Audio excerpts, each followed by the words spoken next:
Hey guys, আসসালামু আলাইকুম। কেমন আছেন সবাই? আশা করছি ভালো আছেন। আপনারা কম বেশি সকলেই আমার ড্রাগন বাগান এবং মাল্টার বাগান দেখেছেন, কিন্তু আমার এই বাগান বাড়িতে মাছ চাষের জন্য বড় একটি পুকুর রয়েছে, যেটা আপনাদের কখনো দেখানো হয় নাই। গত বছর বন্যার সময় আমার এই পুকুর থেকে অনেক টাকার মাছ চলে গিয়েছিল। তখন থেকে আজ 1 বছর পর্যন্ত এই পুকুরে দ্বিতীয়বারের মতো আর মাছ ফালানো হয় নাই।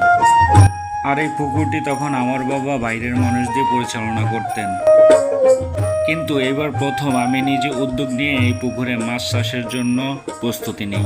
শুরুতেই আজকে আমি প্রথমবারের মতো পুকুরে রুই মাছ, মিরকা মাছ এবং কাতল মাছের ফোনা ছেড়ে দেই। এখানে সবচেয়ে বড় ইম্পর্টেন্ট কথাটা হচ্ছে মাছ চাষের প্রতি আমার কোনো অভিজ্ঞতাই নাই।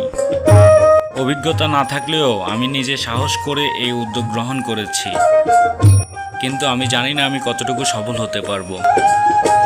তো বন্ধুরা, আপনারাই বলেন, আমি এই উদ্যোগ গ্রহণ করে কি ভালো করেছি নাকি খারাপ করেছি? আর হ্যাঁ, আপনাদের মধ্যে যাদের এই মাছ চাষের প্রতি অভিজ্ঞতা আছে, অবশ্যই আপনারা সবাই আমার কমেন্ট বক্সে আমাকে সাজেস্ট করে যাবেন। ইনশাল্লাহ পরবর্তী ভিডিওতে আমি আমার পুরো পুকুরটি আপনাদের সামনে তুলে ধরবো এবং সবাইকে দেখার সুযোগ করে দেব। সে পর্যন্ত সকলে ভালো থাকবেন। আল্লাহ হাফেজ।